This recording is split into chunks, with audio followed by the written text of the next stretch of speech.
Hello and welcome to MF Corner. I'm Sonal Bhutra in the Mumbai studio. With budget just around the corner, MF Corner today will focus on what the industry is expecting from the government when it comes to taxation on different asset classes in the particular industry. Now remember, we did see a change in debt mutual fund taxation last year, where the indexation benefit was taken away and gains will be taxed at par with the fixed deposit returns and at slab rates. But there are some asks, especially when it comes to different holding periods, different tax rates for different asset classes as well. So we'll discuss that with our guests today and the experts on the show as well. But before we do that, let's just revise the tax rates that we have right now in terms of mutual funds and the holding period as well. Now, for equity funds, short-term capital gains are for a period where the asset is sold within 12 months, and it is long-term capital gains if the asset is sold after 12 months or longer. For debt funds, it's always short-term. This is, of course, after 31st March 2023, last year when that change came about. For hybrid equity-oriented funds, again, it's called a short-term capital asset or a gain or a loss when it's sold within 12 months. And if it is more than 12 months or 12 months, it's a long-term capital gain.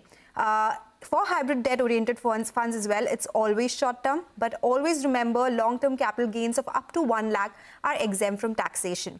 Now, when it comes to the rates as well, that is very important. For equity mutual funds, for arbitrage funds, it is 15%, which is the short-term capital gain, and long-term capital gain is 10%, but without any indexation.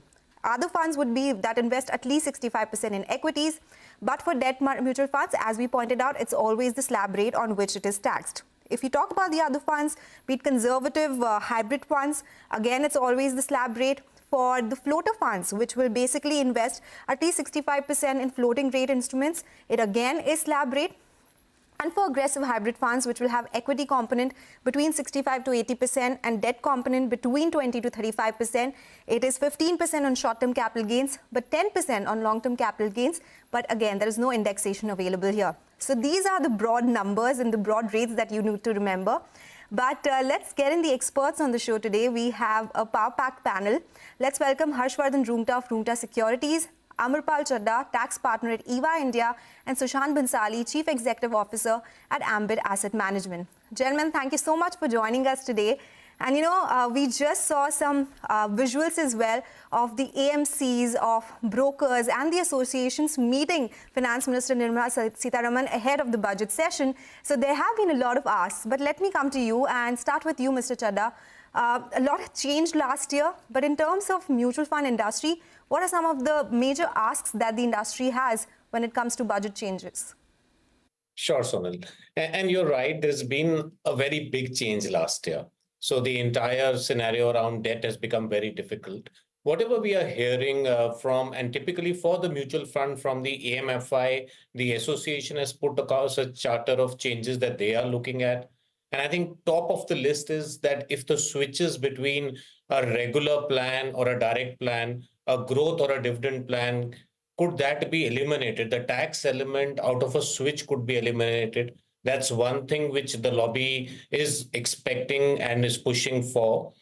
I think the other one, the bigger one, is also the uniform tax rate for capital gains. So can the tax slabs be reduced, or can the tax categories be reduced so that the capital gains taxation becomes simpler?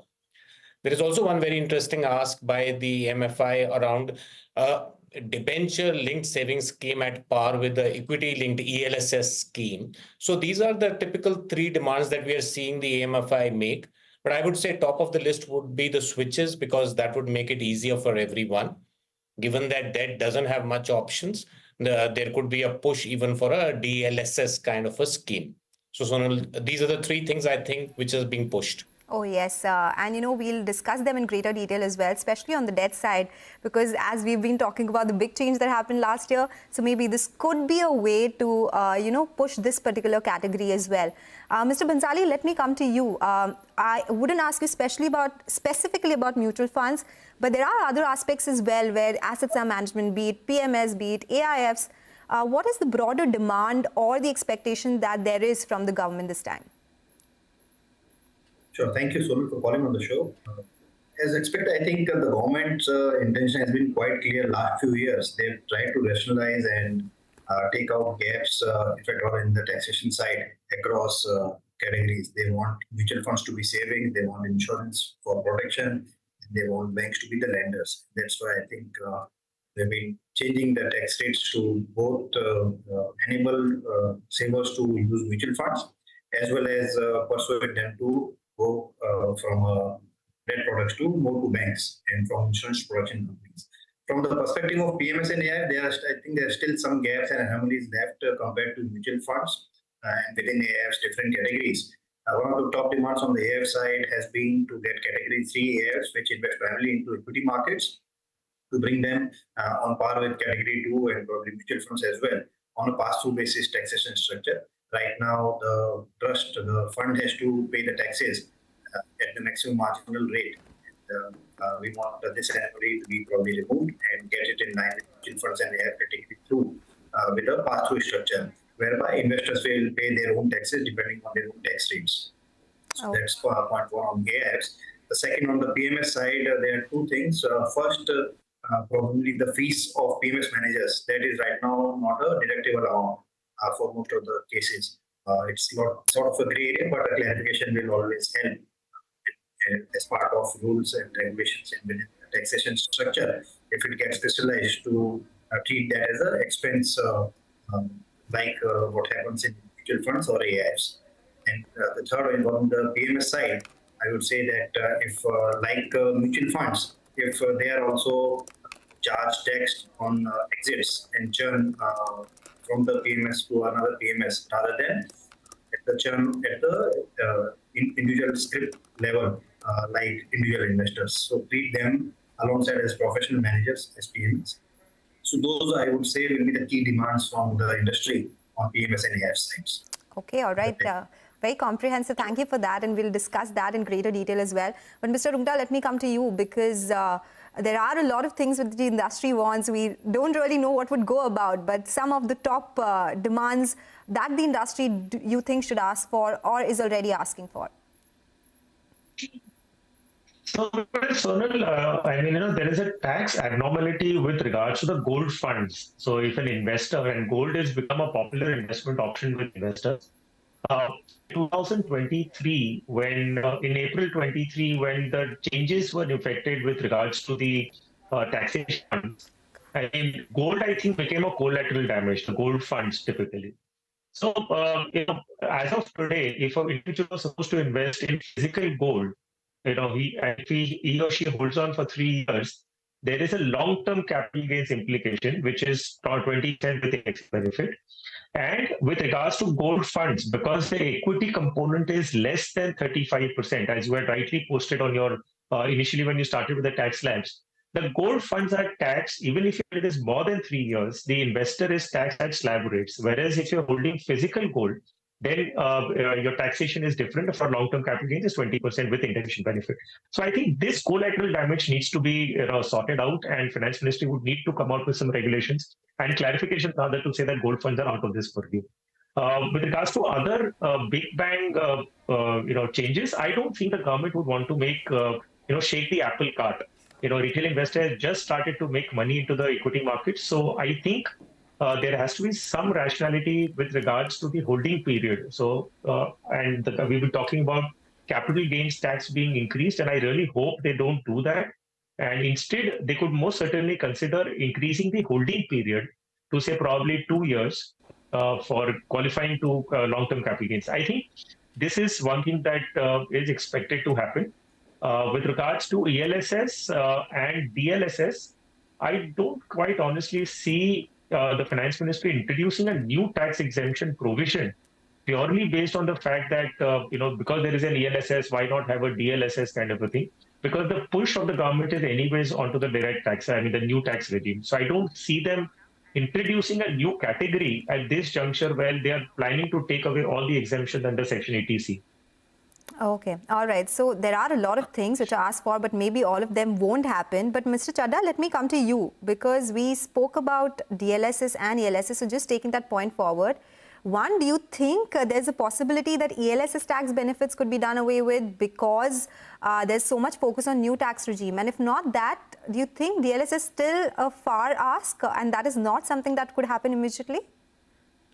Yeah, I think, Sonal, a lot of guesswork is happening and a lot of representations are happening. So if I pick up today's recommendation from FICCI, PhD, all of them, there'll be too much of a ask. But your point is absolutely right. The focus is now on the new tax regime. And we all know under the new tax regime, ELSS doesn't exist. You don't get any special exemption for that. So if that is the focus area, will government sort of take a step back and bring in another scheme which is aligned to an old tax regime like a DLSS? I think that's a question which the finance minister would consider twice before recommending. So I think it's everyone's guesswork, but seems difficult given that it's not aligned to the new tax regime. Okay, that is again a question that has been going on since the time the new tax regime was introduced. But gentlemen, hold on. We have to take a quick commercial break. We'll come back with more queries and expectations on the budget. But as we do that, let's leave you with some important commentary. Finance Ministry has started consultation meetings and today financial sector and capital market representatives met with officials at the North Block with their budget wish list. Let's listen into what suggestions were given by Raman Agrawal, the co-chairman of Finance Industry Development Council, specifically for AMCs besides other areas. Yeah, so primarily it was the participants from the capital markets and NBFCs, and yeah, so there were no banks today except for Mr. Atul Goyal, who was there from the Punjab National Bank.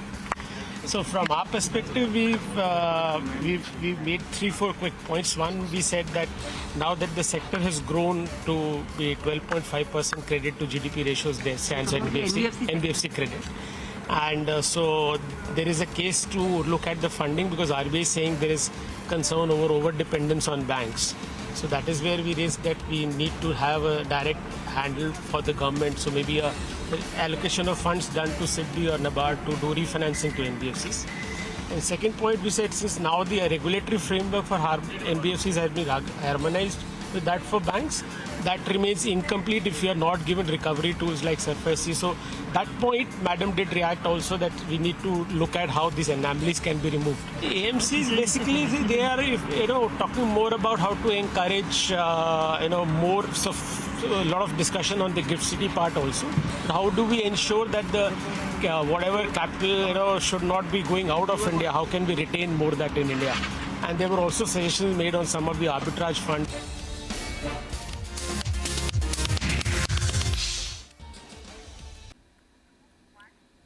Welcome back. You're still tuned into MF Corner. We still have with us Harshvardhan Roongta, Amarpal Chadda and Sushant Bhansali. We are talking everything about budget expectations this time around when it comes to the mutual fund industry. Mr. Roongta, let me come to you. You mentioned, Mr. Chadda mentioned the switching of units from one scheme to the other, which is attracting tax right now. Maybe switching from a regular scheme to a direct scheme or from a growth fund to direct fund, to a dividend fund. All of it is attracting tax right now. Do you think that is something which causes a big issue for investors and that is something that the government can look at? So, well, Sonal, honestly speaking, my personal view, I understand the pain that an individual investor faces. So am I. Even I am into the same category that if I'm switching between two schemes, I have to make tax payment. But honestly, my personal opinion is I don't see it to be unfair, quite honestly. I mean, look at it from an operational standpoint. I mean, if the tax combinations, if the tax implication, we're trying to say that all switches made from one scheme, the same scheme from dividend to growth or the direct to regular are exempt from taxation. How are you possibly going to keep a track of all this? How the tax authorities are going to ascertain the tax liability with so many permutation and combinations? Anyways, there are so many confusing provisions in income tax that this could lead to further leakages. So while I wish it could happen, but I think it is quite honestly too small to include it into the budget and ask the finance minister to make those changes just for the convenience of certain investors. So I just reiterate, I wish it could happen, but I don't see this happening because this will lead to a lot of leakages in tax. Okay, all right. You spoke about a lot of provisions. That is also something that the industry has been asking for, right? Have a simpler tax structure, simpler holding periods as well. Mr. Bhansali, do you agree with this? And are there any anomalies or do you think something that could be made simpler when it comes to AIFs and PMSs as well? Definitely, I agree with Mr. Roongta in terms of tax leakage issues which my government might think about those problems. Though simplicity is best, but any which way, if investors is wanting to take benefit between dividend and growth, or between regular and direct, so it definitely government needs to benefit from tax collection as well as such. From a PMS and AI perspective, I think the other big things which we can probably someday get comment. One on InvITs and REITs, I think that's increasingly investable category for retail investors, for institutional investors. There, if government can add some sweetener, probably that can make that category quite big. And remember, that category can pay and help a lot in the infrastructure creation within the country. NHA has done a great job getting the roads and the sets utilized through this road. And many other sectors like power transmission, etc., are also following the same. So if they can become much better vehicles, then infrastructure creation from domestic investors can become really big. Given that it's a non-equity allocation for all, it can also be a great saving potential, especially for senior citizens. So that's another one I think would recommend. Okay, and InvITs and REITs, they were in focus in the last year's budget as well. There have been a lot of changes in terms of compliance already that came about in form of clarifications. Mr. Chadha, let me come to you. You know, one of the asset classes which has been doing really well this year has to be gold. But again, there are too many tax rates here: physical gold, gold fund, or sovereign gold bonds. All of them are taxed differently. Is this a conversation that has been in place for a long time? And do you think this also needs some sort of clarification and changes? Sure. And I think my panelist already covered the most important point on the taxability of the ETFs. I think barring that, today going for paperless gold in form of the sovereign gold bonds, it seems that's quite a good option for a retail investor to be invested in. One, definitely you get income from that, which is taxable, but a 2.5% income. No one minds having invested in gold and still getting a interest like a saving bank account. And with the superb advantage of non-taxability at the time of redemption. So if you hold the bond till the redemption, it's really from a tax efficiency perspective works well. Physical gold, very difficult to retain, a challenge, not a favorite with the current age group. But yes, the gold ETFs, I think was a win-win. Once the tax situation gets sorted, it will really be one of the easiest getting in and getting out option. Okay. Okay, and you're right, like while this generation likes paper gold or digital gold more, nobody can take away from the charm of physical gold as well, right? So we need to look at the tax rates there as well, but take your point. These are some of the factors that need to be kept in mind anyway. Mr. Roongta, let me come to you. We had a lot more questions, but we have limited time as well. So around 2 minutes is what my director says. If there are any other changes that you suggest from the personal finance or the mutual fund industry that could be taken up or should be taken up, something that the industry, the investors want, but maybe it is not taken into consideration yet? So, Sonal, I believe there are two areas which need very serious attention. So one is, I have been speaking about this since about 3 to 4 years now. There is a GST levied on Mediclaim premium, the premium that you pay for health insurance policies. Well, I think, it's the basic function of the government or the duty of the government to provide good healthcare facilities to its citizens. And very clearly, given our population and the health infrastructure, I don't think we are able to fulfill that requirement completely.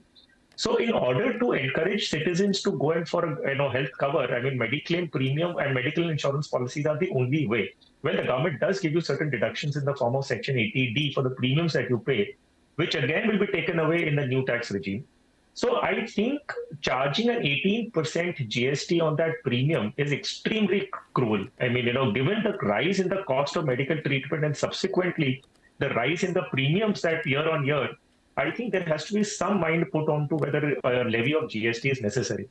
If you look at the fiscal year 2023 data points, the total health insurance premium collected by the entire industry was approximately 90,000 crores.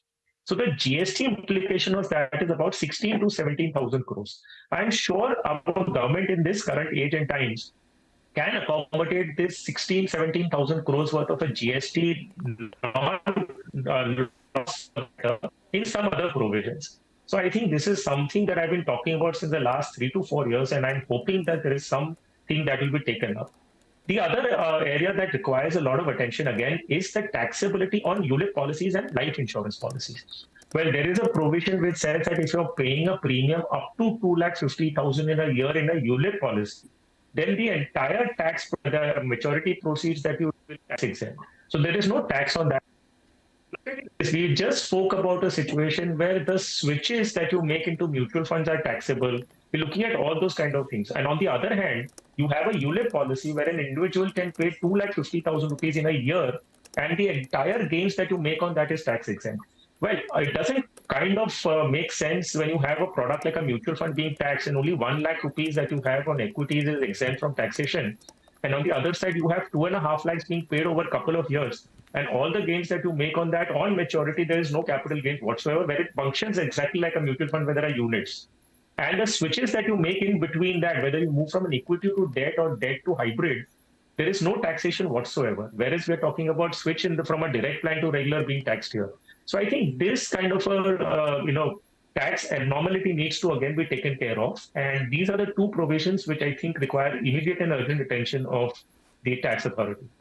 Okay, all right. Take that point. Gentlemen, thank you so much for joining us today. These are some of the important points that one needs to be aware of. Be careful of ahead of that big budget as well. And mutual funds, the industry has been growing. We are seeing big surge coming in retail investors and big surge in SIPs as well. So we'll see which way things go. But thank you so much for joining us today. We'll touch base with you again as and when there are more updates on this one. With that, we'll take your leave on this edition of MF Corner today. But stay tuned for Closing Bell to take you through the last hour of trade.